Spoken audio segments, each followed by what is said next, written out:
নমস্কার বন্ধুরা, আমি আবার চলে এলাম আমার গল্পের ঝুলি নিয়ে।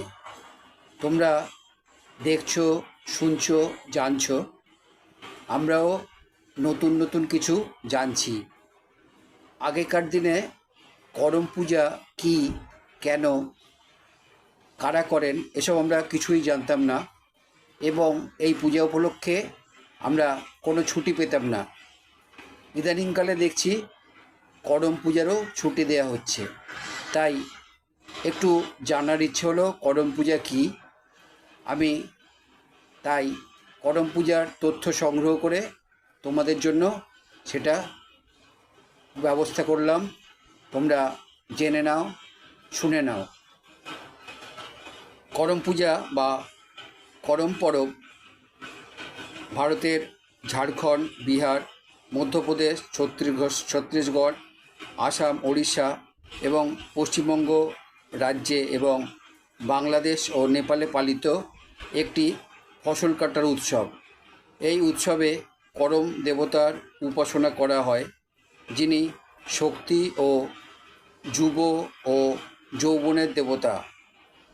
করম পরব ভারতের পশ্চিমবঙ্গ রাজ্যের পুরুলিয়া জেলা, ঝাড়গ্রাম জেলা, বাঁকুড়া জেলা, পশ্চিম মেদিনীপুর জেলার কুমড়ি, ভূমিজ, রাজপুত, সরাক, লোহার, বাউরি, বীরহর, বিরনিয়া, খেরওয়ার, হো, খেড়িয়া, সবর, কোড়া, মাহালি, পাহাড়িয়া, হাড়ি, বাগদি, বেদে, ঘাসি, লোধা ও বৃহৎ জনগোষ্ঠী সাঁওতাল, মুন্ডা, ওঁরাও প্রভৃতি সম্প্রদায়ের আরণ্যক ও কৃষিভিত্তিক উৎসব। প্রতি বছর ভাদ্র মাসের শুক্ল একাদশী তিথিতে করম পরব উৎসব হয়ে থাকে।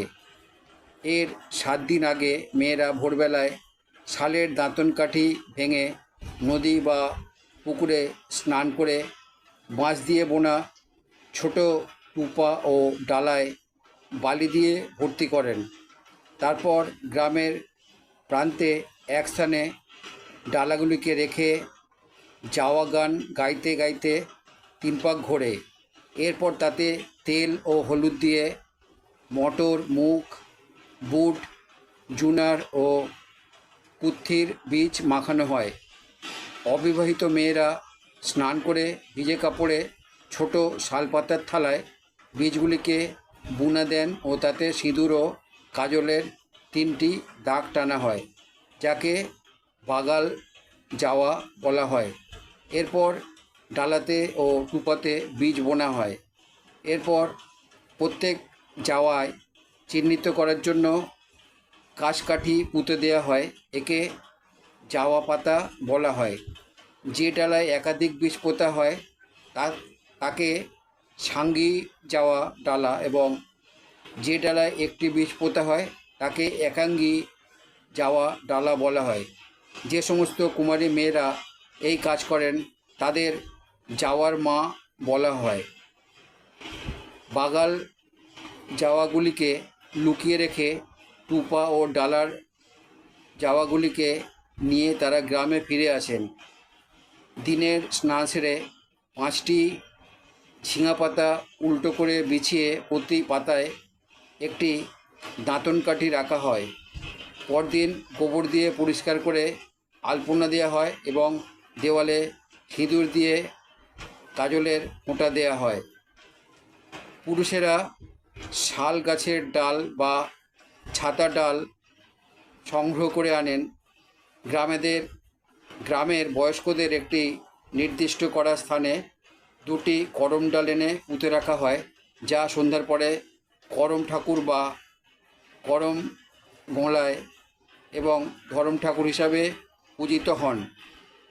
কুমারী মেয়েরা সারাদিন উপোস করে সন্ধ্যার পরে থালায় ফুল ফল সহকারে নৈবেদ্য সাজিয়ে এই স্থানে গিয়ে পূজা করেন। এরপর সারা রাত ধরে নাচ গান চলে। পরদিন সকালে মেয়েরা যাওয়া থেকে অঙ্কুরিত বীজগুলিকে উপড়ে নিজেদের মধ্যে ভাগাভাগি করে নিয়ে বাড়িতে বিভিন্ন স্থানে সেগুলিকে ছড়িয়ে দেন। এরপর করম ডালটিকে জলে ভাসিয়ে দেওয়া হয়।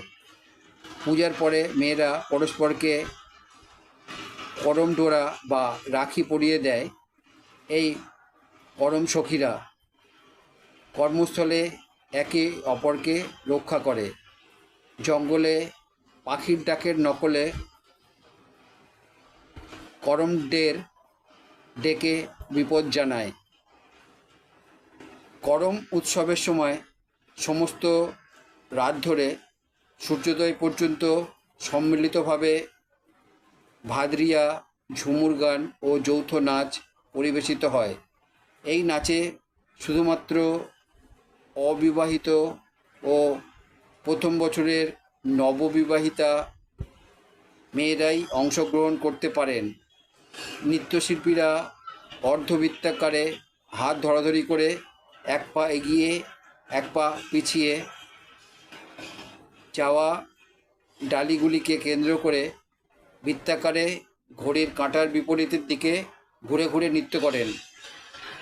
একজন উচ্চস্বরে গান শুরু করার পরে নৃত্যশিল্পীরা গান শুরু করে ধীরে ধীরে গানের সুর নামিয়ে আনেন।